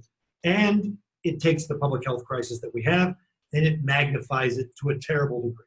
Y hace que una dimensión extra, por ejemplo, la cuestión de la salud, se vuelva aún más grave y lo lleve a dimensiones que serán insostenibles. All these things are related. They're not unrelated at all. Todos estos problemas están relacionados, están conectados entre sí. And it starts with attitude. Y todo comienza con ideas, con actitud, lo que hemos estado hablando. How do we view other people? ¿Cómo vemos al otro? Do we view them as people or do we view them as potential slave labor? ¿Los vemos como personas o como potencial persona a explotar? Somebody that we can exploit, somebody that we can use and get things from. Alguien como que sea un ciudadano de segunda categoría que se pueda explotar, que se pueda usar, que se pueda desechar. Under threat of deportation or criminalization. Bajo la amenaza de ser criminalizado o bajo la amenaza de deportación. All right, let's take some questions. Vamos a tomar algunas preguntas. Sorry. Mónica Cervantes. Mónica Cervantes. ¿Será Mónica Cervantes? Saludos, Mónica Cervantes. Salud. Aunque la justicia restaurativa se prevé en la Ley Nacional del Sistema de Justicia Penal para Adolescentes, en realidad el Estado no se está encargando de promover o hacer la realidad la justicia restaurativa. Toda la razón, no solamente en México, Mónica, sino también en otros países. Sí. La idea de la justicia restaurativa simplemente se convierte en un teatro de castigo. Recientemente estábamos con una colega italiana que decía, bueno, nosotros que fuimos de los primeros que hablamos de justicia restaurativa, al final se convirtió en un elemento burocrático y hay muchas formas en las que se burocratiza la justicia restaurativa. Tienes toda la razón, se supone que es la médula del sistema de justicia y al final se ha vuelto como algo secundario. Como dice Elsa Cristina, there's no rehabilitation in any of these centers. Used to be. Well, and the ones that are cropping up for kids, no, they're just warehousing. Can you speak about the survivors of the World War II that come and see the centers? Oh, yeah. So every single person who was a survival of World War II, and hundreds of World War II historians have said the same thing about these places. Hubo un comité de supervivientes de la Segunda Guerra Mundial que sobrevivieron la Alemania nazi, han ido a visitar físicamente estos centros de detención y todos dicen lo mismo. In fact, they have written letters and published them to the United States government. Y de hecho hicieron una carta en conjunto como colectivo para mostrársela al gobierno de Estados Unidos. There can be no question that these are essentially concentration camps. Les dijeron, no hay ninguna duda de que estos centros funcionan exactamente igual que los campos de concentración de la Alemania The nazi. only difference is that there's no labor going on. La única diferencia es que no hay trabajo forzado, pero es exactamente lo mismo. But I will promise you this, that's coming. Pero quiero que les digo, eso viene, los van a empezar a hacer trabajar. Somebody's going to say, these guys need to start pulling their own weight. Van a empezar a decir, oigan, los estamos manteniendo y es hora de que empiecen a hacer algo. The idea of rehabilitation is gone from the U.S. criminal justice system. We politicize crime to the point where anybody who's arrested, we just think we need to keep punching them over and over again in whatever way we can because they deserve it. Las ideas de rehabilitación se han perdido desde hace mucho tiempo en Estados Unidos. Todo tiene que ver con castigo. En México también todas estas lógicas de la rehabilitación de los criminales a través del trabajo, aunque suenan muy bien de principio, en realidad es lo mismo. En realidad siempre hay intereses económicos detrás que lo que quieren es mano de obra gratuita o mano de obra muy barata. Y esto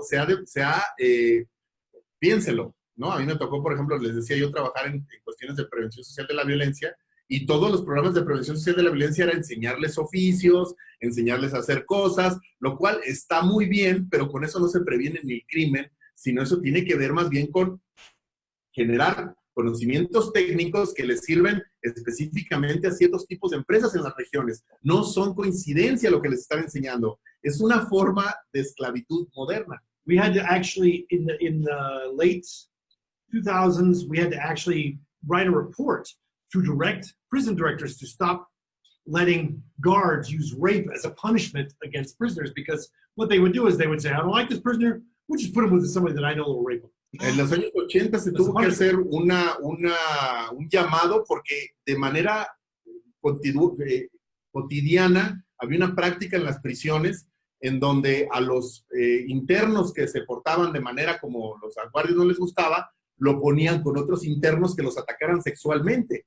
Es decir, esto es una práctica admitida. Yo también trabajé en centros penitenciarios, esto es algo muy común. And it's the problem is the function of who we hire as prison guards. We hire the people who shouldn't even be near prison populations. Y uno de los problemas tiene que ver con quienes trabajan en estos centros de detención, que muchas de las veces no hay filtros, o a veces son los lugares en donde los mandan de última opción. Pues váyase usted al centro de justicia para niños y adolescentes, ¿no? Y que los hace, aumenta la vulnerabilidad de esta población.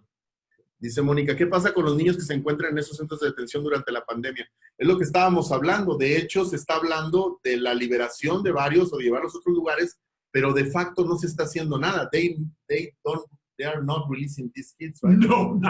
No, they said release them, and they're like, we'll see what the Supreme Court says. Lo que pasa es que hay una pelea entre la presidencia de Estados Unidos y la Suprema Corte. Esto hace que cada cosa que haga la presidencia tarda un rato la Suprema Corte en echarlo para atrás, y cuando la Suprema Corte lo echa para atrás, tarda un rato la presidencia en hacerle caso. Y mientras la gente sigue sufriendo y muriendo. Dice la maestra Sheila Hernández, es impresionante esto que se nos está comentando. Uno no llega a dimensionar la terrible situación y vulnerabilidad que se encuentra principalmente los niños. Es tan evidente la finalidad del negocio redondo que tienen estos centros, y ni hablar al respecto de los derechos humanos en esta nación. Qué increíble que se lea su situación a un niño de 6 años, por ejemplo, que no está representado y por lo mismo que no tiene presencia de sus padres. Nosotros empezamos a hablar de esto hace como un año y medio, lo presentamos precisamente en el Congreso Mundial de Ciencias Forenses, y hablábamos pues básicamente de que estamos viviendo la Alemania nazi en nuestras fronteras con nuestros niños y niñas mexicanas, y bueno, obviamente centroamericanas, y estábamos actuando como si no pasara, como si esto no fuera una de las cosas más indignantes posibles. Dice María del Carmen, increíble, parece una película de terror. Lo es, y el tema es informarnos, pero también yo lo que le quisiera decir a los participantes, qué tanto nosotros de manera local y regional estamos bajo las mismas políticas públicas disfrazadas de otra forma, haciendo cosas muy similares. Lo que yo mencionaba sobre la criminalización de la juventud y las detenciones por parte de las policías municipales, que es un problema a nivel México por todo un tema que tuviéramos otra conferencia, podríamos hablar de eso, de toda esta política de la mano dura que decía el doctor, que está generando estas detenciones. O sea, en mi ciudad ponen con esposas a los niños, niñas y adolescentes y los ponen en camionetas para que los vean. O sea, esto es, la detención de un niño, una niña, debe ser una cuestión extraordinaria y está sucediendo todos los días. Saludos y saludos a Brett, me encanta escucharlos. Saludos, Mónica, me dio mucho gusto que te conectaras. Saludos, doctora, muchas gracias por sus aportaciones. Saludos de Chiapas, siempre un gusto aprender. Muchas gracias, María Fernanda. Y Karina, un gusto que estés conectada. Bueno, si no tienen más preguntas, esto sería lo que... Doctor Brent, doctor Aurelio. Yo sí tengo 2 preguntas prácticamente. Claro. Primero sería lo que estamos viviendo hoy aquí en México, especialmente en el mundo, pero en México, respecto al confinamiento y el problema, obviamente, de salud mental en niñas, niños y adolescentes, en adultos, y que está dando un incremento de violencia intrafamiliar y de otros factores detonantes. Mi pregunta en específico es, ustedes con la experiencia que tienen, ¿cómo ven la situación al regreso de todo el mundo a la escuela, al trabajo, claro, a sus actividades normales, y empatado con la problemática que se está viviendo de violencia, ¿sí?, del crimen organizado, etcétera, etcétera? La otra pregunta sería a todos los que están aquí registrados, que los están escuchando, que nos interesa el tema de justicia penal para adolescentes, ¿qué recomendaciones nos da, independientemente de una especialización, capacitación Claro. en el tema? ¿Cómo podemos humanizar las políticas públicas? ¿Cómo podemos entender lo que acaba de decir ahorita el doctor Brem? Porque no solo tenemos el problema de los niños, niñas y adolescentes de México, sino los que vienen del extranjero. Entonces son dos situaciones totalmente distintas que a mí me interesa mucho esa política pública de prevención, y algo que me encantó que comentó es de que los niños deben de ser el centro, deben de ser, tenemos que apoyarnos en ellos para poder hacer esta política pública. Ese es mi comentario y mi pregunta. Muchas gracias, doctora. Mira, sobre lo primero, algo que hemos estado hablando mucho el doctor y yo en esta pandemia, es algo que veíamos venir y que obviamente todo el mundo vio venir, que es que cuando hay estas condiciones sanitarias en donde evidentemente se están tomando decisiones que tienen que ver con la salud y que a veces no tienen que ver con otras variables, lo que iba a pasar es lo que está pasando, que la vulnerabilidad se iba a agravar. Es decir, aquellos que tienen iban a aprovechar este tener para poder generar mejores condiciones para seguir teniendo.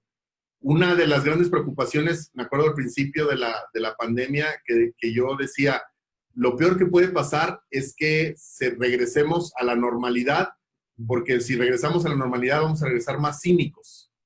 Y creo que es lo que nos está empezando a pasar. El cinismo con el cual, por ejemplo, las maquiladoras están regresando a trabajar y las condiciones en que estas personas, estamos hablando del norte, porque hay que trabajar y obviamente esto implica la vulneración de aquellos que no se pueden defender. Y entonces, la violencia que estamos viviendo se va a agravar, claro, evidentemente, porque ahora nos hemos vuelto insensibles a ellos. Hubo un momento en la pandemia, como el primer mes, en que nos empezamos a dar cuenta que existía la pobreza, ¿no? Como que todo el mundo empezó a decir, oigan, ya vieron, porque estábamos sentados y estábamos viendo la realidad así de cerquita. Pero llegó un punto donde, bueno, pues ya se acabó esto, vamos a pretender que no pasa nada. Es lo peor que nos puede suceder, lo que está sucediendo en este momento. Entonces, evidentemente, nos tenemos que preparar para un problema de salud mental, para un problema de violencia, pero pues sobre todo para un problema que lo está apuntando el doctor, yo creo que hace muy buen trabajo en ello, es de explotación. Ese es el tema. La explotación es ideológica, sí, porque vemos al otro como menos humano, como segundo ciudadano, pero también es económica. Y entonces, quienes se les puede explotar económicamente, se les va a explotar. Y la segunda, una recomendación que yo haría, que tal vez es como muy operacional, y a lo mejor de ahí se podría expandir, es que con todo gusto, tal vez deberíamos hacer una red, por ejemplo, de buenas prácticas en políticas públicas, como fichas, ¿no? Generar algo que nosotros hacemos, ahorita estamos trabajando en un protocolo de, con una fiscalía, etcétera, etcétera, y trabajamos mucho en este asunto, y lo que hacemos es primero un banco de buenas prácticas, políticas públicas, cómo han funcionado y cómo están relacionadas, sobre todo, están vertebradas con los derechos humanos. Eso es lo que tal vez esa debería ser. O sea, ¿ha funcionado o no ha funcionado? Y luego derechos humanos, y luego discutirlas, porque el tema es generar políticas públicas que sean menos verticales, que sean más horizontales. ¿Vamos a hacer algo con niños y niñas? Bueno, pues pregúntenle a las y los expertos, pregúntenles a las y los niños también sobre el respecto, y yo creo que por ahí, de entrada, la forma de hacerlo ya es un avance. El resultado, pues esperemos sea mejor, pero de entrada, intentarlo creo que vale mucho la pena y es el derecho de la gente. So, what do you think about vulnerability after this, when we end this quarantine? Well, first of all, I don't see the quarantine realistically ending any time before 2021. Lo primero es que seamos honestos, la cuarentena vamos a estar entrando y saliendo de la cuarentena hasta probablemente el 2021. I think that's a realistic number. Seamos realistas, esto no está terminando y no va a terminar pronto. Second of all, there are different kinds of vulnerability, and the first one obviously has to do with your social class, your age, your poverty, and your disease. Hay muchas vulnerabilidades, y en estas tiene que ver con tu clase social, con tu vulnerabilidad económica, y una tiene que ver con si estás o no enfermo. What's happening right now is the disease, the COVID-19, is hurting everybody in a lot of ways. El problema es, bueno, que esta enfermedad en particular está afectando a muchos de muchas formas. Think about it this way. Like, for example, you are in an area that's heavily hit by COVID-19, and the hospitals are now full. The public hospitals are full. Y entonces, ¿qué es lo que está pasando? Bueno, ahorita hay una saturación de los hospitales y de las camas en los hospitales. Your kid gets an injury to their leg. They break their leg. You got to take them to the hospital. Piense usted otro tipo de necesidades. Un niño ya se golpeó la pierna, ya se la quebró y hay que llevarlo al hospital. So instead of going to the public hospital, now you got to go to the private one and pay 4 or 5 times more. Y entonces ahora, como estamos en una situación en donde los hospitales públicos están saturados, pues ahora hay que ir a hospitales privados y esto va a costar más trabajo. What I'm trying to say is dinero. there's a medical crisis and there's a financial crisis that will have echoes that will last for years. Estos problemas que estamos teniendo nos van a cambiar el mundo y va a tener eco por años. Whatever debt people had before is going to be magnified. It's going to last 5, 10 years before they can get out of that. Todo este tema durará años y tenemos que prepararnos para ello. This generation is going to spend the rest of its life digging itself out of the hole that we're in right now. Muy probablemente nuestra generación sea aquella que nos va a tocar trabajar para poder salir de este hoyo que se está acabando actualmente. And you have people who are just trying to pay the bills and they're taking jobs doing anything they can, even dangerous ones, like on the border, the northern border, they're going to work for the maquiladores, just to make enough money to keep the lights on. La recesión económica va a llevar a que personas que ya eran vulnerables, pues ahora acepten condiciones laborales empobrecidas, porque precisamente no hay otra opción. Lo que está sucediendo otra vez, entre otros, son las maquiladoras. And what do you think this is going to do to the drug trade and sex trafficking? It's going to jack Ahora those prices imagínese way usted up, qué va a pasar con el tráfico de drogas, con el tráfico de personas. right? It's going to make vulnerable populations much more vulnerable for a much longer time. Esto quiere decir que esto va oye, parece negativo lo que estamos diciendo, lo es, porque la situación lo es. O sea, yo creo que es hora de dejar de ser optimistas y ser realistas, ¿no? La situación es tan grave que no permite, tenemos que realmente asumirlo como adultos, que estamos en una situación crítica. But I want to make this very clear. I'm not saying, oh my God, everything's terrible, give up. No quiero decir que todo está mal y que hay que rendirse. I'm saying we know who's going to be hurt and we know how. Sabemos quién va a ser los más afectados y sabemos cómo ayudarlos. ¿Por qué no lo estamos haciendo? So we have a cultural choice to make. United States and Mexico together, we have a cultural choice to make. Y entonces, como países, tenemos que tomar una decisión cultural histórica. We can either help each other out, partner up, and figure out how to direct our resources best, or we can just keep screwing each other over. Podemos unirnos, podemos ver cómo hacemos como decíamos, una consulta, podemos hacer las cosas mejor o podemos seguir poniéndola más difícil a unos y los otros. I mean, the reason that I survived this pandemic the way that I do is because I have friends and partners all over the world that I work with, who I depend on and rely on. Si he pasado la pandemia con menos impacto económico es porque tengo colegas por todo el mundo y he trabajado mucho para ello. Countries are no different. Families are no different. La familia y los países son simplemente limitaciones ficticias. We know who's going to get hurt. We know how they're going to get hurt. The question is, are we going to help? Sabemos quién se va a estar afectado, sabemos cómo ayudarles. La decisión es, vamos a hacerlo, ese es el tema. Doctor, muchas gracias. Creo que por ahí hay 2 preguntas ya para finalizar. Sí. Me permiten ahí, creo que está una pregunta o 2. Sí, dice Julio César sobre qué está haciendo México con el tema de la migración. Pues la respuesta es así, bien, nada. O sea, sí es un tema muy grave. Pues porque hay todo un asunto de terrorismo diplomático, seamos honestos, lo que está sucediendo con Estados Unidos y México. El asunto de esto de cuando se obligó a México a negociar por un asunto de poner taxas extras a la importación.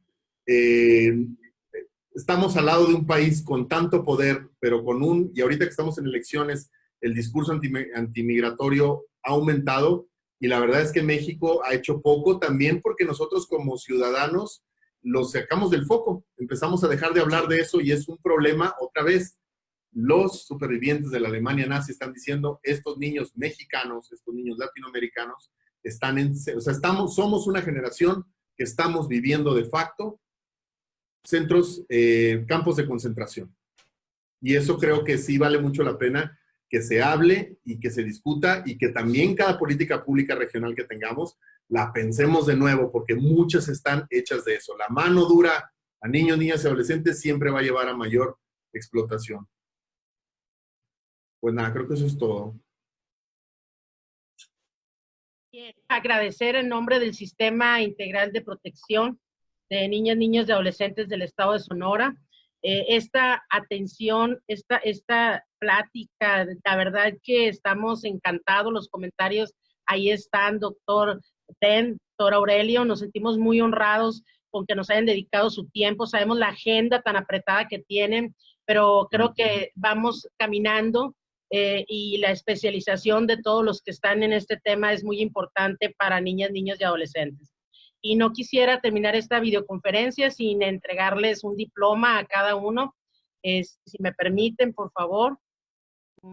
Aquí es la constancia del doctor Aurelio Coronado Mares por su participación en la videoconferencia magistral Violencia, Criminalidad y Criminalización en Niñas, Niños y Adolescentes. De la misma manera, al doctor Brent Turbe se le entrega también su constancia por participación en esta videoconferencia magistral. Muchísimas gracias, la verdad, y quisiera, si nos permiten, tomar una foto oficial final, y pudieran todos poner en vista la pantalla, por favor, para poder tomar la foto final. ¿Listo? Vamos. Gracias. Gracias. They're going to take a picture. ¿Listo? Oh, excellent. Ok, es una. Vamos a la siguiente. Son tres salas, por favor.